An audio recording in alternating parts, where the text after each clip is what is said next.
Pelo menos 40 empresas de varejo quebraram, e as próximas quebrarão.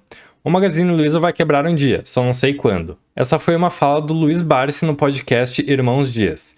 Então, hoje eu vou trazer para vocês o questionamento, pessoal. Será que o setor de varejo é amaldiçoado? Será que realmente todas as empresas varejistas estão fadadas a quebrar um dia? As grandes lojas de varejo no Brasil, como a Magazine Luiza, a Americanas e também a Via Varejo, são empresas que atuam no setor extremamente problemático. Além da grande concorrência num país dificílimo de atuar, como o Brasil, justamente pela sua carga tributária e cenário e contexto composto aí por juros, pandemia, gestão e digitalização, essas empresas têm ainda que enfrentar a concorrência de empresas gigantescas, como o Mercado Livre e também a Amazon.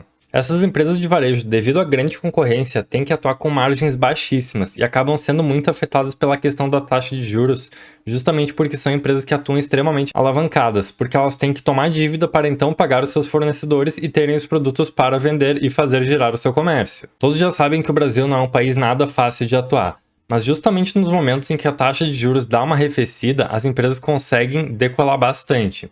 Então reparem aqui, pessoal. No momento em que a taxa de juros estava em cerca de 2%, lá em meados de 2021, vejam a Magalu atingindo aqui o seu topo histórico, então, próximo aqui dos seus R$ 25 no seu preço de cotação.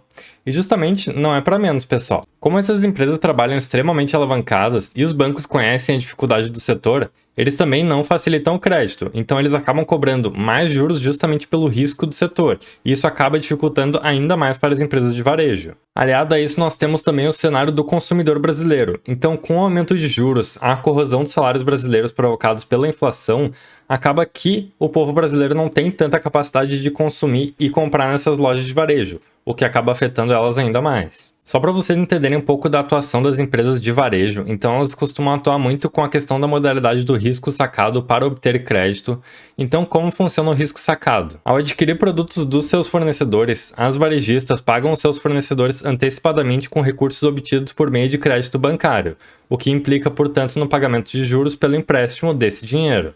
Além disso, temos também a questão do negócio migrando do meio físico para o meio digital, cada vez mais com as empresas de e-commerce vindo para o Brasil e chegando muito forte.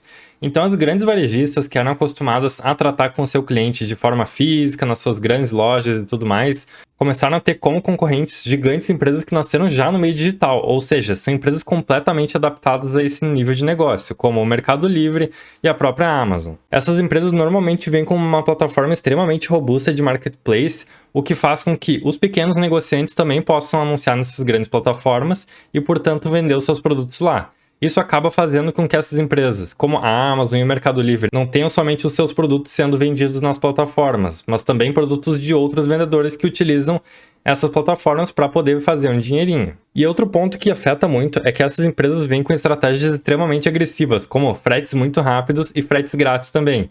Então isso faz com que o cliente queira comprar somente nessas plataformas, já que acaba sendo sim mais benéfico para ele. Por exemplo, quem aí nunca preferiu comprar numa Amazon, no Mercado Livre, ou até comprar um produto da China que era mais barato, justamente porque o produto nas lojas como a Americanas, como a Magazine Luiza, estavam muito caros. Eu, por exemplo, pessoal, já fiz isso e eu imagino que muitos aí de vocês também já fizeram. E por todos esses motivos, e principalmente o risco Brasil, como por exemplo descer algum imposto na cabeça dessas empresas, o risco de alguma judicialização, como por exemplo processos trabalhistas, como já aconteceu com a Via Varejo, que tirou aí um esqueleto de dentro do armário e acabou se complicando nas suas contas, nós temos começado a ver cada vez mais as varejistas como empresas extremamente arriscadas e muito voláteis também. E eu já vou mostrar isso para vocês, pessoal. Mas começando aqui então, as empresas de varejo no mercado brasileiro nos últimos 12 meses. Reparem aqui, por exemplo, o caso da Americanas foi um caso que destoou um pouco, justamente porque a empresa teve ali um caso de fraude nos seus balanços contábeis, então ela perdeu quase 96% do seu valor nos últimos 12 meses.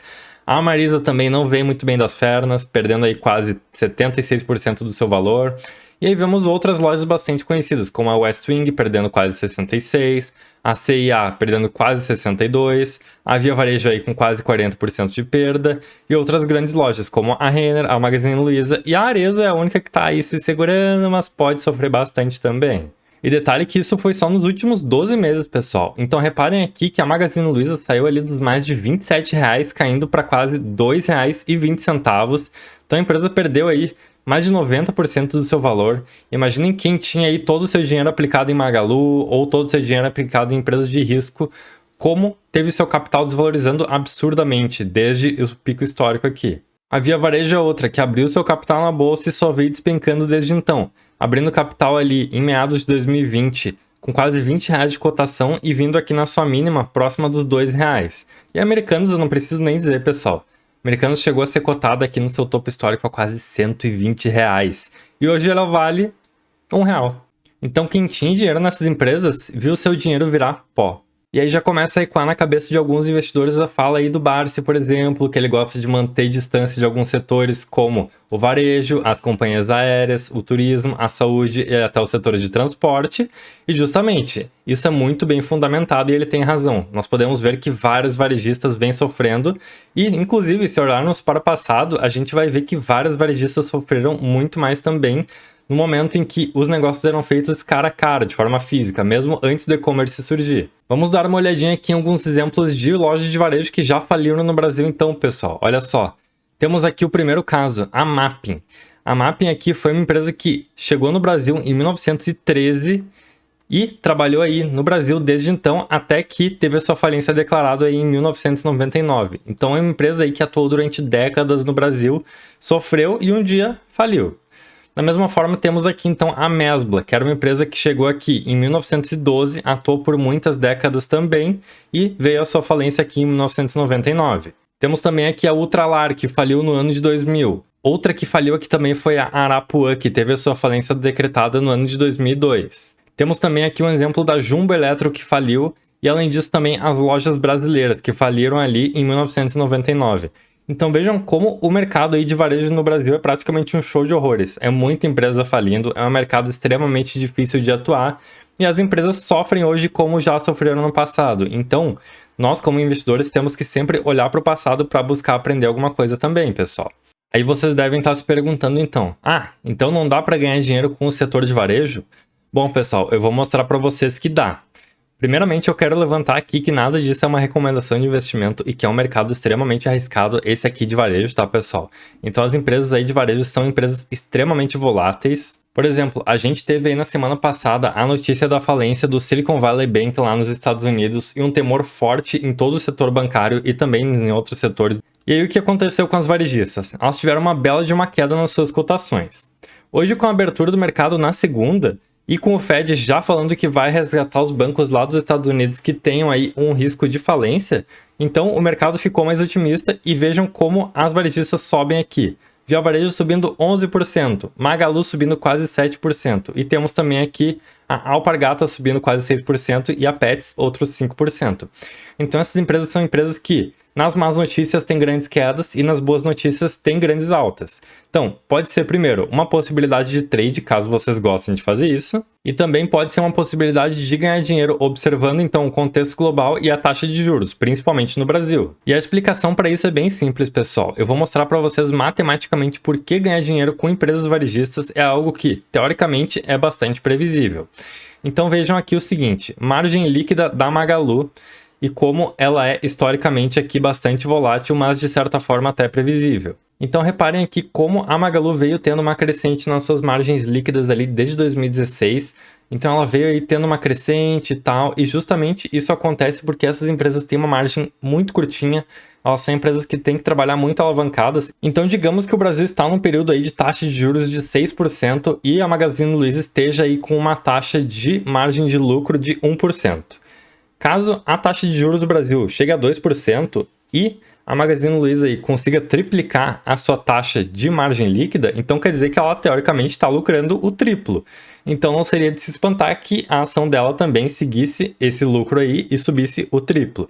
Então é justamente por isso que essas empresas são tão voláteis, é por isso que essas empresas aí são extremamente complicadas, justamente porque elas têm margens de lucro muito apertadas, elas sofrem aí com taxas de juros altas e atuam num setor muito difícil de se trabalhar. E aí o que nós devemos observar nessas empresas então, pessoal, é principalmente a questão então da taxa de juros e do contexto global, pois nesse sentido essas empresas conseguem então performar um pouco melhor e trazer uma grande rentabilidade. E por favor, né, pessoal, não existe essa de querer comprar empresas de varejo esperando crescimento e dividendos futuro, porque realmente, sendo esse um mercado tão volátil e que as empresas têm que estar sempre gerando capital, não existe essa história de elas conseguirem distribuir bons dividendos. Então, por exemplo, aqui, o caso da Magalu, Só lá em 2015 ela teve um dividendo excepcional de quase 9% e depois disso nunca mais pagou um dividendo decente, ficando aqui com o dividendo máximo de 0,5% aqui em 2017 e depois nunca mais.